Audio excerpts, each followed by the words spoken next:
Good morning. Today we're going to be learning how to factor, to solve by factoring. So what's neat is we've already actually learned how to factor, so now we're just taking it to that next step and learning how to use factoring to solve for x.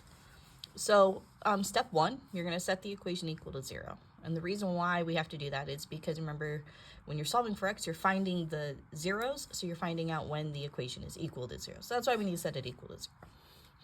After that, you're going to factor. You're either going to use big X or you're going to use the box method. After you factor, you're going to set each factor equal to 0. So for example, if I got x plus 2, I'm going to say x plus 2 equals 0. And then after that, you're going to solve each factor for x. So you should have a 1 or 2 step equation at this point, and you'll just use that equation to solve for x.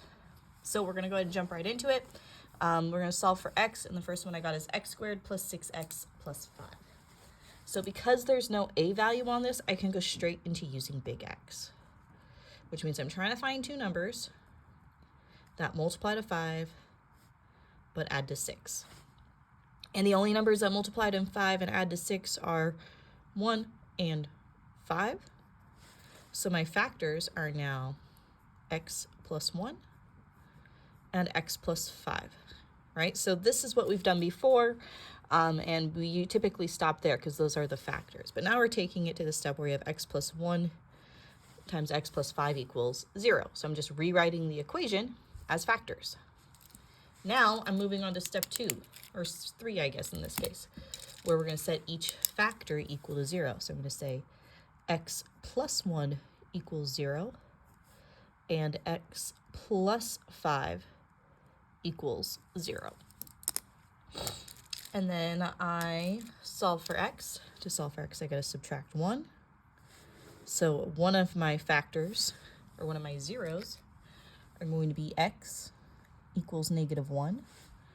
And on the other side, I subtract 5. So x is equal to negative 5.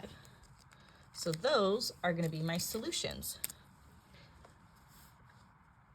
X equals negative 1 and x equals negative 5. We get to stop right there, see? So not that bad. Again, just factoring and then setting it equal to 0. So let's try this next one. I don't have an a value, which means I can use big X, but before I use big X, I need to get everything on the same side. And we actually have done this same example before. So I'm going to start by just subtracting 16 from both sides. So now my equation is x squared minus 6x minus 16 equals 0. I have to have it set up like that so I can factor. So let's go ahead and factor. In this case, I'm trying to find two numbers. What multiplies to negative 16 and adds to negative 6? So remember, if we list the factors, I got positive 1, negative 16. That's going to make negative 15. Positive 2, negative 8. And that is going to be the factor that works. So then now I'm going to rewrite it in factored form. So I have x plus 2 times x minus 8 equals 0. And then we're going to go ahead and set it up so each factor is equal to 0, just like we did last time. So my two equations, x plus 2 equals 0 and x minus 8 equals 0. Solving for x, subtract 2. I get x is equal to negative 2. Add 8. X is equal to 8. So my solutions are going to be x is equal to negative 2 and x is equal to 8.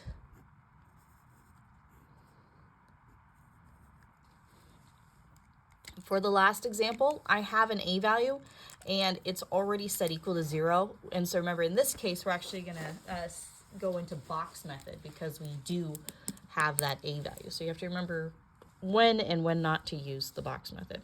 So remember, box method always starts out with a big X anyways.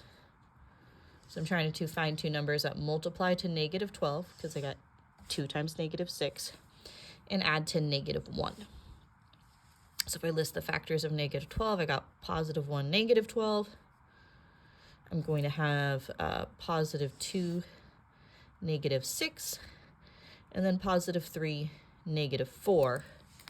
And that's going to give me the factors that work.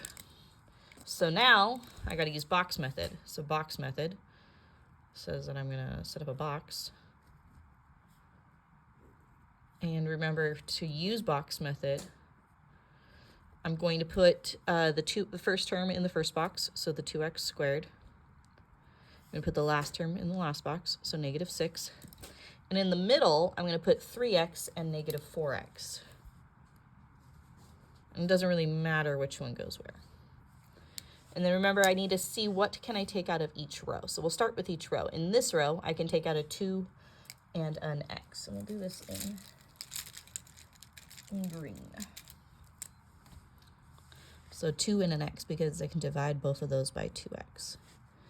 Here, I can take out just a 3, because this one does not have an x. So my first factor is going to be 2x plus 3.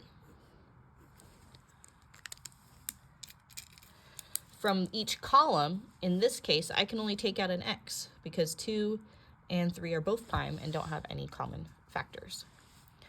And in here, I can take out a negative 2 because these are both even. The greatest common factor is 2.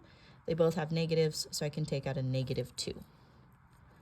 No, my pen's dying. So then the other factor is going to be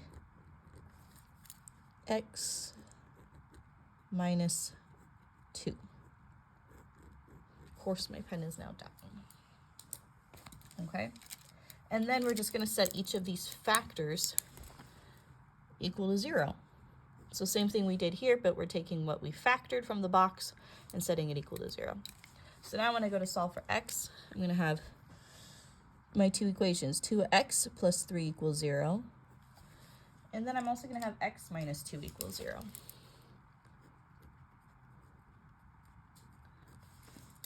Okay? Now this one is a two-step equation. So when I go to solve for x, I'm going to have to subtract 3. So now I have 2x equals negative 3. And then I'm going to have to divide by 2. Simply just because it's a two-step equation. So I'm going to get x is equal to negative 3/2, or negative 1.5. So that's one of my solutions.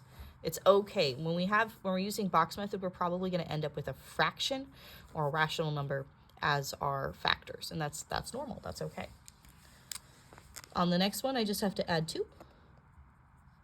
So x is equal to 2. So my solutions are going to be x is equal to negative 3/2, and x is equal to 2. Of course, you can't really see that, can you? There we go. And that is how we're going to use factoring to solve for x.